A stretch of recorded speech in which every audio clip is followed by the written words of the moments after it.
After being cheated on and strung along for far too long, I finally exposed my wife's affair and took control of my life, ending the lies once and for all. A few nights ago, I stumbled upon a truth so devastating it felt like my entire life had been a lie. I was at work late, testing the new security system I'd installed at home, a cutting-edge piece of technology with crystal-clear video and audio capabilities. I'd been fiddling with its features for days, syncing it to my phone and adjusting settings. That night, I finally had a moment to try out the live feed. The system was so advanced it could pick up the faintest sounds with astonishing clarity, even quiet conversations in the background. I tapped into the app, curious to see how it worked in real time. At first, all I heard was faint ambient noise from the house, the hum of the refrigerator, the soft creak of floorboards. But then, voices came through. My wife, Kate, was talking on the phone in the living room. Her voice was calm, almost casual, but something about her tone made me pause. I turned up the volume, leaning closer to my phone. "She doesn't suspect a thing," Kate said, a hint of amusement in her voice. My stomach tightened. Was she talking about me? I didn't want to jump to conclusions, but the way she spoke, so relaxed, so confident, made my pulse quicken. The voice on the other end of the call was muffled, but Kate's laughter cut through like a knife. No, he's clueless," she continued. "Albert, please, he's too wrapped up in his little gadgets to notice what's right in front of him." Her words hit me like a slap. I froze, my mind racing. Was this some kind of joke? I wanted to believe I'd misheard her, that there was some innocent explanation. But then her tone shifted. The laughter disappeared, replaced by something colder, more deliberate. "Okay, hold on, let me call you back," she said quickly. A second later, I heard her dialing another number. My heart pounded as I realized she wasn't done. I adjusted the feed, holding my breath as the audio picked up again. "Hi, thanks for calling me back," Kate said, her voice now sharp and professional. "Yes, I've made my decision. We'll move forward with the plan." "Plan? What plan?" My mind was spiraling, desperate to piece together what I was hearing. The silence on the other end of the call only made her next words more chilling. "Once we pin this on him," she said slowly, her words deliberate, "I'll take the kids, the house, and everything else. He won't see it coming." My hands clenched the phone so tightly it hurt. Her voice was so steady, so calculated, like she was discussing a business deal and not dismantling our entire life. My jaw tightened as she continued. "No, it won't be an issue," she said, almost casually. "Jake's already lined everything up. All we need is for Albert to stay predictable, and trust me, he always is." Jake. That name shot through me like a dagger. Jake was her co-worker, the one she'd always brushed off as a friend, the one I dismissed as harmless despite the nagging doubts in the back of my mind. Hearing his name now in this context made my blood run cold. Kate let out a short laugh, like the conversation was amusing her. "He'll never see it coming," she repeated, her voice dripping with confidence. I sat there in my office, paralyzed by what I had just heard. This wasn't just betrayal, this was a cold, calculated plot to destroy me. Looking back now, the signs were everywhere, but I was too blind or too trusting to see them for what they were. It wasn't just one thing, it was a series of small, unsettling moments that, at the time, I dismissed as normal hiccups in a long marriage. But now, they felt like the breadcrumbs of a calculated betrayal. It started months ago. Kate began spending long stretches in the backyard, pacing with her phone pressed to her ear. She always claimed she was catching up with old friends, but the calls were oddly secretive. Her laughter would float through the air, light and carefree, but sometimes I'd catch fragments of her words. Once, I distinctly heard her say, "You're right, he really is oblivious." When I asked her later what that was about, she brushed it off with a smile. "Just girl talk," she'd said, and I didn't press further. Now, I wonder if every one of those conversations was part of something bigger, something she was plotting right under my nose. The arguments started not long after. They were small at first, almost silly fights over things like where the car keys were or why the groceries weren't put away properly. But they escalated quickly, her tone sharper than I'd ever heard before. I remember one time, after one of her long calls, she stormed into the house, furious that I hadn't taken the trash out yet. It was 10 minutes past the usual time. 10 minutes. It turned into a full-blown shouting match, with her calling me lazy and unreliable.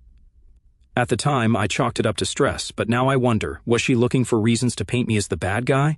It wasn't just her tone, it was the way she looked at me during those arguments. Her eyes weren't filled with anger or frustration, they were calculating, like she was cataloging every word I said, every reaction I had. There was something almost rehearsed about her outbursts, as if she was trying to provoke me to get me to say or do something she could later use against me. The distance between us wasn't just emotional, it felt intentional, strategic. I caught her staring at me sometimes, a faint smirk playing on her lips. like she knew something I didn't. Those moments would pass quickly, and she'd go back to her normal self, laughing with the kids or scrolling through her phone like nothing had changed. But something had changed. I could feel it, even if I couldn't put my finger on it. And then there were the little things she started doing that made no sense. Changing the password on her phone for security reasons, insisting on handling all the bills herself when we'd always done it together, or canceling plans at the last minute because she was too tired. At the time, I saw these as quirks, maybe even signs of her needing some space. Now, they feel like pieces of a puzzle I didn't know I was supposed to solve. In hindsight, it's so clear. Every fight, every hushed call, every cold glance. It wasn't just a symptom of a rough patch. It was her building a case against me, brick by brick, while I stood there oblivious to the walls closing in around me. The moment it all came crashing down wasn't because of some forgotten phone or suspicious text. It was much messier than that. It was in the middle of one of those explosive arguments that had become our new normal. This time it was about the thermostat. She stormed into the kitchen, shouting about how I'd left it set too high, and I shot back, asking why every little thing seemed to set her off lately. That's when it happened. "Maybe if you listened for once, Jake, we wouldn't have to go through this," she snapped, her face flushed with anger. Time froze. The word hung in the air like a bomb waiting to detonate. Jake, not Albert, not even babe or honorable, Jake. Her eyes widened for a fraction of a second before narrowing into a glare. "What?" she said, her tone sharp, like she was daring me to call her out. My stomach churned, but I tried to keep my voice steady. "Did you just call me Jake?" I asked, my words measured, deliberate. She scoffed, rolling her eyes as she turned away. "Don't be ridiculous, Albert," she said, her voice dripping with condescension. "You're overthinking again. You always do this. You're so paranoid." But her slip had already cut deeper than any knife. I stared at her, searching her face for any sign of remorse or guilt. Instead, all I saw was anger, venomous, calculated anger, as if this was somehow my fault. "Who the hell is Jake?" I demanded, my voice rising despite my effort to stay calm. She crossed her arms, glaring at me like I was the problem. "You're being insane," she snapped. "Jake is nobody. Just stop it." Her deflection only made the pit in my stomach grow. My mind raced, connecting dots I didn't even know existed until that moment. Jake, the name she just let slip, wasn't nobody. He was somebody. He was the coworker she'd always laughed a little too hard with at office parties. The one she insisted was just a friend when I'd asked about him months ago. I took a step closer, my voice cold now. "Don't lie to me, Kate. Is Jake the reason for all of this? The phone calls, the fights, the secrets?" Her face twisted into a mask of indifference, her lips curling into a mocking smile. "You're unbelievable," she said, shaking her head like I was some irrational fool. "I don't have to stand here and listen to this." She grabbed her purse and stormed out of the kitchen, slamming the door behind her. I stood there, my heart pounding in my chest, her words echoing in my mind. "You're paranoid. Jake is nobody." But her slip had already exposed everything. Jake wasn't nobody. He was the answer to all the questions I hadn't dared to ask before. And now, there was no turning back. The need for answers clawed at me like a sickness. I couldn't take her evasions, her lies, her venomous attempts to paint me as crazy. So one evening, when Kate grabbed her keys and muttered something about meeting a friend, I made a decision. I would follow her. I didn't think twice. I grabbed my own keys and tailed her car at a safe distance. My palms slick with sweat as I maneuvered through the streets, keeping my headlights dimmed, staying just far enough back. I watched her weave through town, taking turns that led out of our usual stomping grounds and into the wealthier part of the city. The houses grew larger, the driveways longer, the gates taller. She finally slowed near a sprawling estate surrounded by high hedges and a black iron gate. My chest tightened as I watched her pull into the driveway. A few moments later, the gate slid open, and she disappeared inside. I killed my engine and parked down the street, just out of view. My heart was pounding so loudly I could barely think. What was she doing here? Who did she know in a place like this? I crept closer on foot, careful to stay in the shadows of the manicured trees lining the street. As I reached the edge of the property, I spotted them, Kate and Jake, through the slats of the gate. They were standing near the entrance to the house, bathed in the warm glow of the porch light. Kate was laughing, her arm casually draped over his shoulder, her body language so familiar, so intimate, it made my stomach churn. Jake leaned in close, his hand resting possessively on her waist as he said something that made her laugh even harder. It wasn't the laugh she shared with me, it was lighter, more carefree, like she was a different person entirely when she was with him. I strained to hear them, crouching behind a low hedge just outside the gate. Their voices were low, but I caught fragments of their conversation, words that sent a fresh wave of anger and confusion crashing over me. "When this is over," Kate said, her voice trailing off into a giggle, Jake's response was quieter, but his tone was unmistakably serious. "We need to get it done faster. I don't want this dragging out." My mind raced. What were they talking about? What needed to be done, and why was she laughing about it?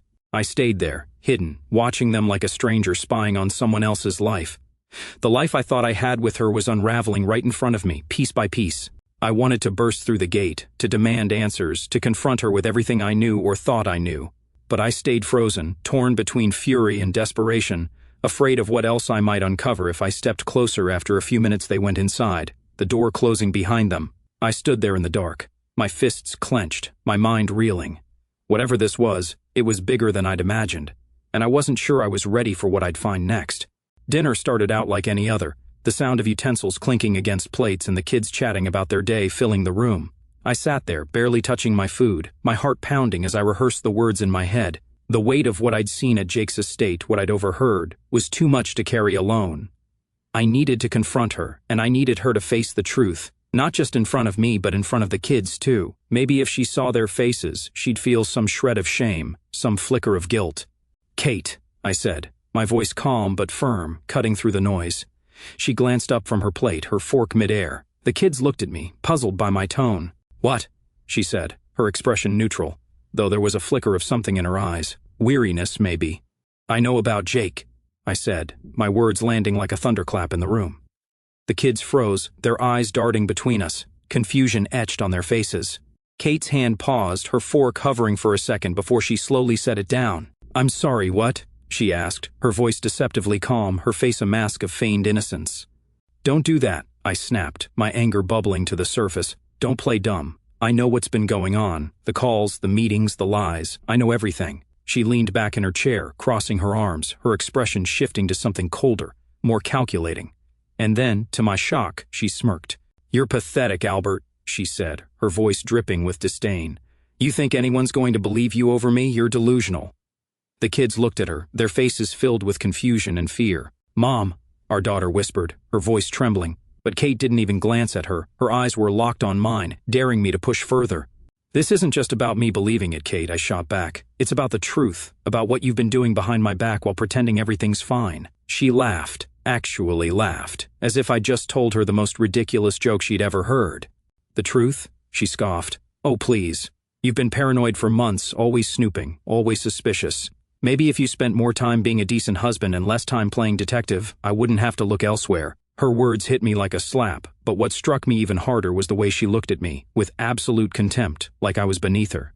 "I saw you with him, Kate," I said, my voice shaking now, the fury and betrayal overwhelming me. "At his house laughing, talking about getting it done faster. What the hell were you planning? Tell me." But she just rolled her eyes, her smirk never faltering.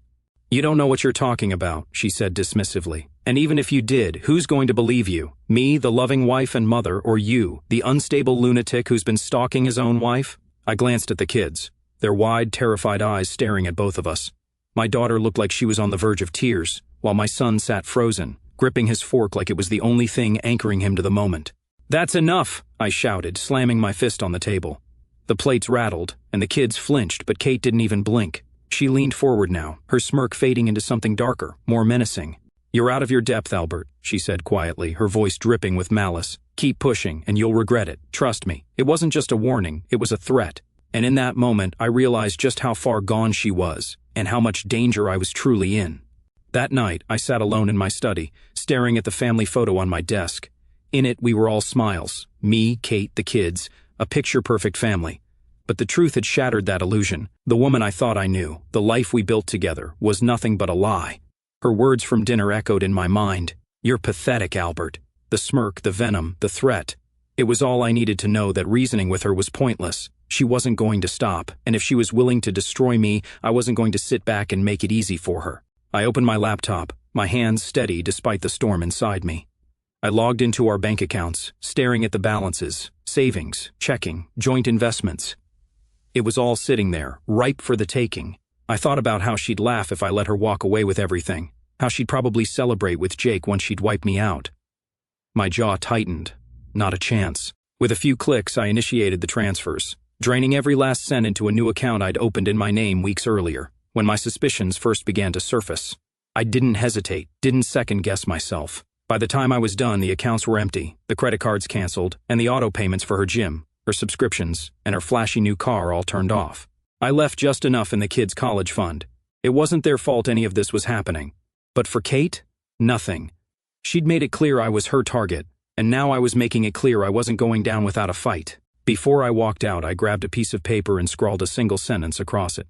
No long explanations, no pleas for her to reconsider. Just 7 words that said everything I needed to say: you can't steal what's already gone. I placed the note on the kitchen counter, right next to the coffee machine she used every morning, and left the house. No bags packed, no dramatic farewell, just the clothes on my back and the knowledge that I was finally in control. As I drove away, I felt a strange sense of calm.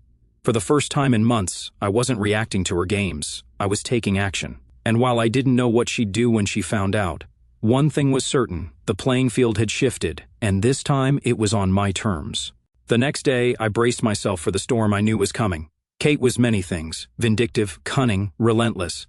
But above all, she was predictable when cornered. Still, even knowing her nature, I wasn't prepared for just how far she'd go. It was around midday when she stormed into my office. I was in the middle of reviewing some reports when the door flew open, slamming against the wall. Heads popped out from nearby cubicles, my colleagues craning their necks to see what was happening. And there she was. Kate, dressed to perfection but with fury blazing in her eyes. "Albert!" she shrieked, her voice echoing down the hallway.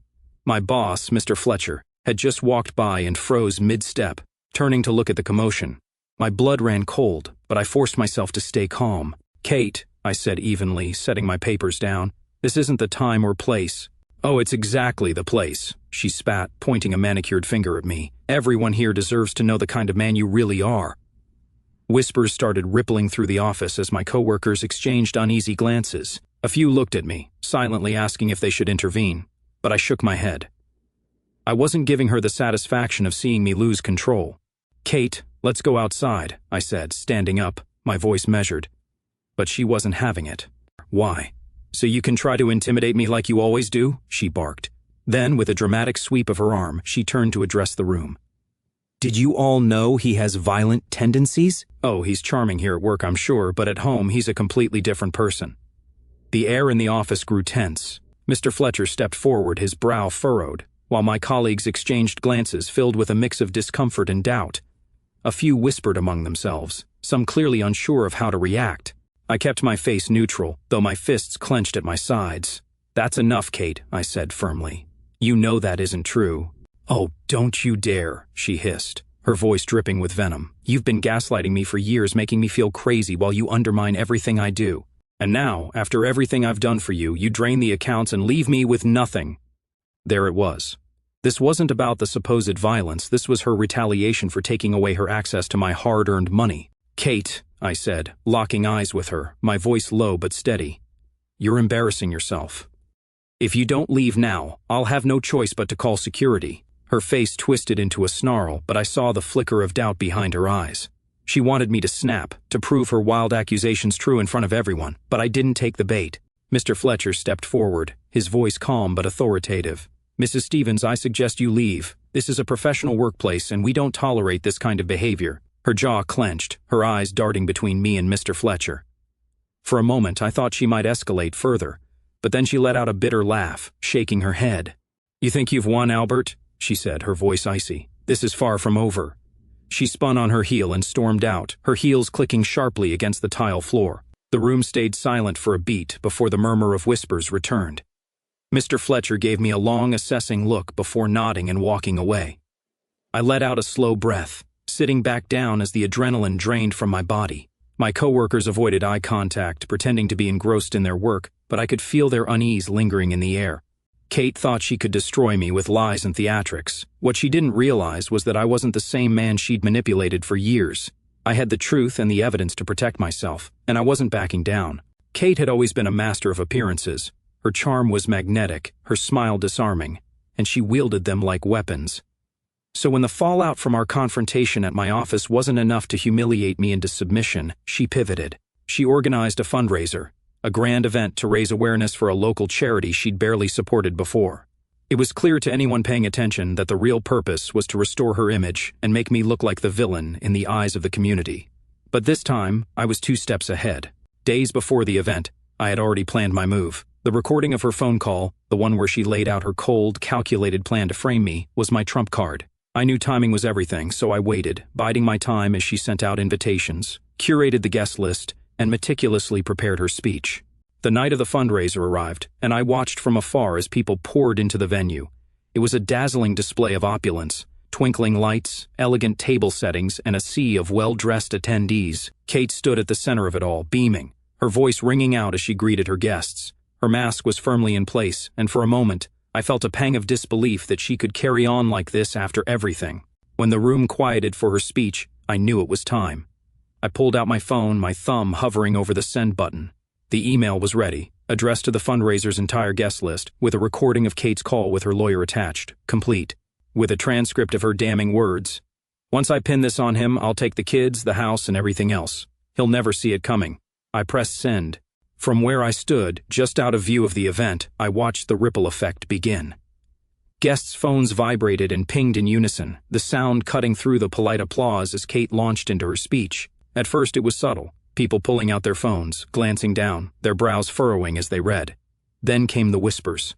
They spread like wildfire, growing louder and louder until the hum of murmurs filled the room. Kate faltered mid-sentence, her eyes darting around the room. She noticed the shift, the stolen glances, the disapproving stares, the shocked expressions.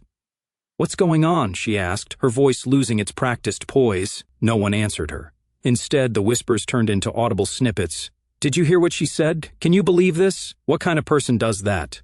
Her composure cracked. "Excuse me," she barked, her voice shrill now, trying to regain control. But it was too late. The carefully crafted persona she'd spent years perfecting was crumbling before her eyes. Someone in the crowd stepped forward, a local businesswoman who had always supported Kate's charity events. She held up her phone, her expression one of cold disdain. "Care to explain this, Kate?" she asked, her voice carrying across the room. Kate's face went pale. I don't know what you're talking about," she stammered, her confidence slipping with every word. "Oh, really?" the woman replied, shaking her phone. "Because this recording makes it pretty clear who you are, and it's not the person you've been pretending to be." The room erupted into chaos. Guests were no longer whispering, they were openly confronting her, questioning her integrity, her motives. Kate's voice was drowned out by the noise, her protests falling on deaf ears. She looked around, desperate for an ally, but found none. I turned and walked away, the sounds of her unraveling echoing behind me. For the first time in months, I felt like I'd taken back control. She had underestimated me, and now she was paying the price for her lies and deceit. The fallout was swift and merciless. By the day after the fundraiser, Kate's name was on everyone's lips, but not in the way she'd envisioned. The recording spread like wildfire, forwarded and shared among the town's most influential figures. I made sure of it. Every person who mattered, her charity circles, her social clubs, even her parents, received a copy of the recording. No one could claim ignorance of who Kate really was anymore. Jake, her so-called ally, was the first to abandon ship. I heard through the grapevine that he'd gone radio silent, no longer returning her calls or texts. The Golden Boy coworker who'd been so eager to get it done faster suddenly wanted nothing to do with her. I wasn't surprised. For someone like Jake, self-preservation was everything, and aligning himself with a sinking ship like Kate would only drag him down. Kate, on the other hand, didn't go quietly. She tried to salvage what little she could of her reputation, calling friends and allies, spinning story after story about how the recording was taken out of context or completely fabricated. But the evidence was undeniable, and the town wasn't buying her lies anymore. Her friends, many of whom had been swept up in her charm for years, stopped answering her calls. Her name became a toxic topic at brunches and cocktail parties, spoken in hushed tones with sideways glances. Even her parents, who had always doted on her, refused to defend her this time. From what I heard, they were furious, not just because of the scandal, but because they too had believed in the image she'd so carefully constructed. The humiliation hit her hardest when she tried to show up at one of her regular haunts, a boutique cafe where she used to hold court with her circle of admirers. The once friendly staff avoided eye contact, and the usual smiles from acquaintances turned into awkward nods or outright snubs. Kate, for all her bravado, was visibly shaken, her carefully curated world crumbling around her. Meanwhile, I stayed in the background, watching as her lies unraveled. I didn't gloat. There was no satisfaction in watching someone you once loved self-destruct. But there was a grim sense of justice in knowing the truth was out there, that her web of manipulation could no longer ensnare anyone else. By the end of the week, Kate's calls to the kids' school to complain about me were ignored. Her attempts to rally legal support for a case against me were laughed out of the room. Every piece of her plan had fallen apart, leaving her exposed, alone, and exactly where she had tried to leave me, with nothing. When the custody battle began, Kate waltzed into the courtroom like she was stepping onto a stage. She had her crocodile tears ready, dressed in muted colors that screamed victim, and spun her tale with the flair of someone who had rehearsed every word. She painted me as an unfit husband, a controlling monster who had drained her accounts and abandoned her. For a moment I wondered if the judge might buy into her act. Kate was a master manipulator after all. But then it was my turn, and I didn't need theatrics. I had the truth on my side. My lawyer presented everything, the recording of her phone call plotting to frame me, the financial records showing how she did siphon funds for personal luxuries while neglecting household expenses, and her blatant lies about my supposed violent tendencies. We even included testimony from several of her former friends and colleagues who had distanced themselves after learning the truth. One by one, their statements painted a picture of a woman who was calculating, manipulative, and utterly untrustworthy. Kate's confident demeanor cracked as the evidence piled up. When the recording was played in court, her face turned ashen. The judge leaned forward, listening intently as her words, her own damning words, filled the room. "Once I pin this on him, I'll take the kids, the house, and everything else. He'll never see it coming." When the audio stopped, the silence in the courtroom was deafening. Kate tried to recover, insisting the recording was taken out of context and that she'd only said those things out of frustration. But it was too late. Her desperation was palpable, her arguments crumbling under the weight of the evidence. The judge, a no-nonsense man with little patience for deceit, didn't mince words. "Mrs. Stevens," he said, his tone sharp, "your behavior, as documented here, demonstrates a clear pattern of manipulation and bad faith. This court cannot, in good conscience, place the children in your care." Kate gasped, her hands trembling as she gripped the edge of the table. "Your Honor, please," she pleaded, her voice breaking. "I'm their mother." And as their mother, the judge interrupted, "Your actions should reflect their best interests, not your own selfish agenda. Custody is awarded to Mr. Stevens. Furthermore, given the financial evidence presented, your request for alimony is denied." I sat there, the weight of months of turmoil finally lifting as the judge's gavel came down. Kate's face was a mix of disbelief and rage, her mouth opening and closing as if searching for the right words to lash out. But none came. She was out of moves, and she knew it. As we left the courtroom, she caught up to me in the hallway, her voice low and venomous. "You'll regret this, Albert," she hissed, her eyes narrowing. I turned to her, calm and resolute. "No, Kate," I said. "The only thing I regret is not seeing through you sooner." She didn't respond. She simply stood there, watching as I walked away, the kids waiting for me just outside the doors. For the first time in months, I felt a sense of peace. The fight was over, and I had won, not out of spite, but because it was the right thing for me and for our children. Even after losing in court, Kate wasn't finished. She was like a cornered animal, desperate and dangerous. I should have known she'd try something drastic, but even I couldn't predict just how low she'd go. A few weeks after the custody ruling, a police officer showed up at my door. My stomach sank as he handed me a notice. Kate had filed a report claiming I'd assaulted her. According to her statement, I'd violently attacked her just days after the court decision. She'd even provided photos of bruises on her arms and face as evidence. At first, I felt a surge of panic. Her lies had worked on so many people in the past. What if this time they stuck? But as I sat with my lawyer, reviewing the report and the so-called evidence, my panic gave way to anger. This wasn't just another lie. This was a calculated attempt to ruin my life completely. Kate had made one crucial mistake, though. She underestimated how much credibility she'd already lost. Between the court recordings, her failed fundraiser, and the countless people who now saw her for who she really was, her word carried little weight anymore. When the investigation began, it unraveled faster than she could have imagined. The bruises she'd shown in the photos were inconsistent with her story. Medical professionals reviewing the images identified signs of makeup rather than real injuries. The police also requested timestamps and metadata for the photos, which Kate conveniently couldn't provide. Then came the final nail in the coffin. Surveillance footage from a local cafe on the day of the alleged incident showed Kate laughing and chatting with friends, completely uninjured. The footage went viral after it was leaked online, and the public's reaction was brutal. She became the subject of mockery and scorn. Her name splashed across social media alongside memes and hashtags calling her out for her lies. When the police dismissed the case for lack of evidence, they didn't stop there. Kate was warned that filing a false report was a criminal offense, though no charges were pressed. The damage to her already crumbling reputation was irreversible. I heard through the grapevine that even her remaining allies, those who'd clung to her out of loyalty or ignorance, had finally abandoned her. Her name became synonymous with deceit, a punchline in conversations around town. As for me, I refused to let her final scheme consume me. I had my kids, my peace of mind, and the truth. Kate's desperate games only solidified what I already knew. I was free of her manipulation, and she was left with nothing but the consequences of her own actions. As I sit here now, months after the dust has finally settled, I can't help but reflect on everything that's happened. This was, without a doubt, the hardest year of my life. I lost the version of my family I thought I had, the woman I thought I knew, and the life I believed we were building together. But through all of it, the lies, the betrayals, the schemes, I found something I didn't realize I'd lost: myself. If there's one thing I've learned, it's the importance of trusting your instincts. Those nagging doubts, those little signs that something isn't right, they're there for a reason. For months I ignored mine, convinced that the cracks in our marriage were just stress or routine disagreements. But deep down, I knew something was wrong. Looking back, I wish I'd listened sooner, but I'm grateful I listened when I did. Standing your ground is another lesson that came hard but is worth everything. There were moments when I wanted to give up, to let her lies and manipulation win just to escape the constant battles. But every time I looked at my kids, I knew I couldn't. They deserved the truth. They deserved a future free from the chaos she brought into our lives, and so did I. Now I'm focused on moving forward.